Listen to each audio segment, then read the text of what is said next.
¿Qué tal a todos? Bienvenidos a este nuevo análisis. Hoy vamos a desmenuzar una de las transiciones más intensas y, la verdad, más dramáticas de la historia moderna en América Latina.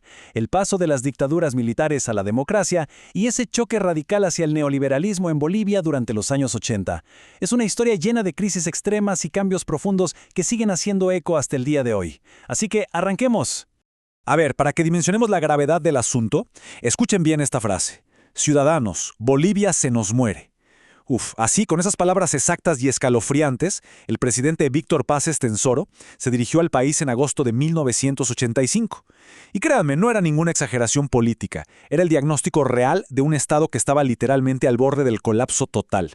Para entender cómo llegamos a estar al borde del abismo, vamos a resolver tres misterios clave a lo largo de esta explicación. El primero de ellos, ¿cómo cayó exactamente la última dictadura? Esto es fundamental para entender cómo se desarmó el control autoritario. Nuestra segunda gran pregunta, ¿qué tan grave fue realmente esa hiperinflación de los 80? Les adelanto que la joven democracia tuvo que enfrentarse de lleno a un verdadero monstruo económico. Y para cerrar el círculo, ¿qué cambió radicalmente en Bolivia con el famoso Decreto Supremo 2160? Esa especie de receta de emergencia que terminaría reescribiendo por completo las reglas de juego de toda la sociedad. Acto 1. El fin del autoritarismo. Vamos a retroceder en el tiempo a esa olla de presión social y política que era Bolivia a principios de los 80. Pónganse en contexto. El año 1980 fue un punto de quiebre absoluto. El régimen de Luis García Meza llevó el dominio militar a su extremo más violento.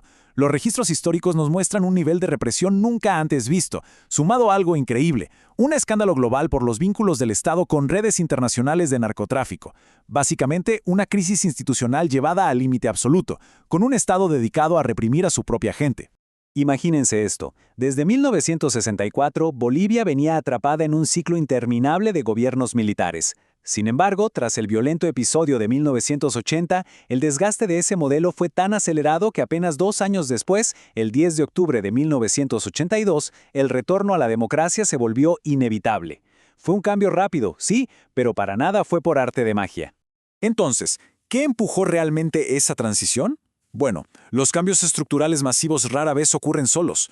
Fueron la Central Obrera Boliviana, los movimientos universitarios, los partidos de izquierda y, claro, una presión ciudadana que simplemente no cedió, quienes lograron fracturar ese poder. La gran lección aquí, una resistencia social constante, logró desarmar a un aparato represivo que, hasta ese momento, parecía totalmente invencible. Acto 2. El monstruo de la hiperinflación. Pasamos de la euforia de recuperar la democracia a chocar directamente contra una crisis económica de proporciones bíblicas. 8.170%. Sí, escucharon bien. Esa fue la tasa de inflación anual registrada en Bolivia en 1985.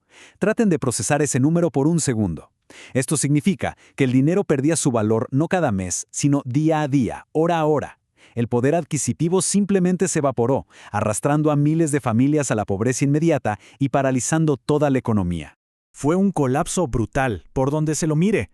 El gobierno de Hernán Siles Suazo intentó lanzar no 1 ni 2, sino 6 programas de estabilización diferentes para frenar esta locura. ¿El resultado?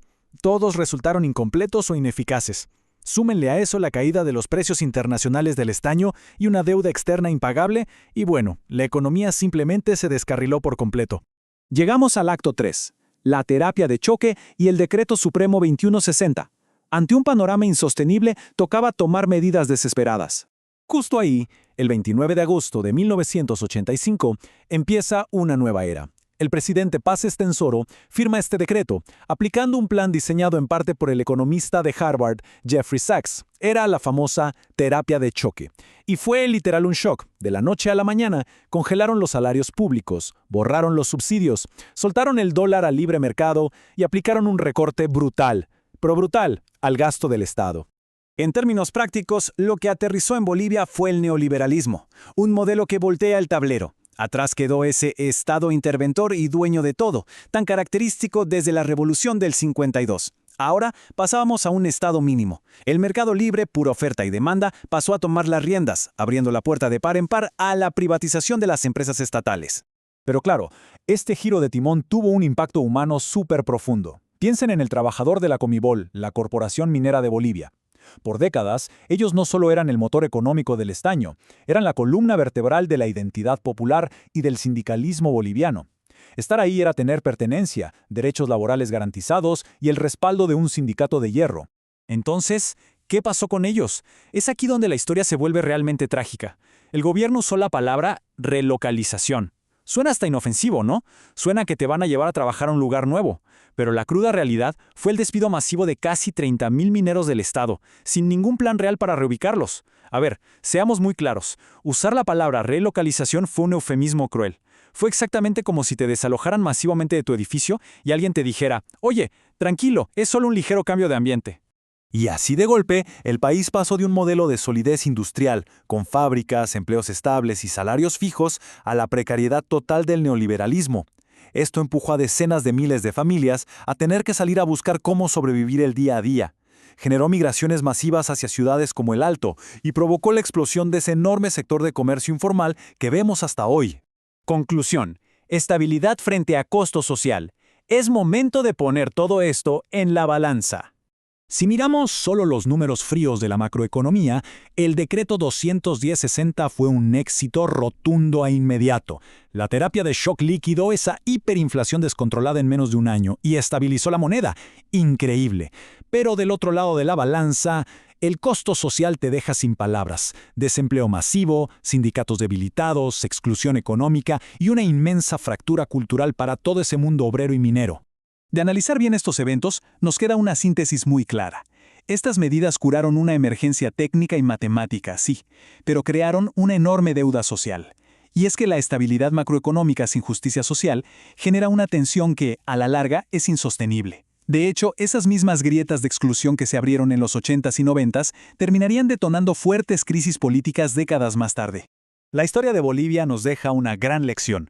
Un modelo económico no solo mueve números en una hoja de cálculo, transforma la vida diaria y moldea la identidad de toda una sociedad. Así que, después de ver los drásticos recortes y el sufrimiento que acompañaron a este milagro antiinflacionario, nos queda una pregunta fundamental para la reflexión. Si las decisiones económicas pueden reescribir quiénes somos como colectividad, ¿qué precio social estamos verdaderamente dispuestos a pagar por la estabilidad? Piénsenlo.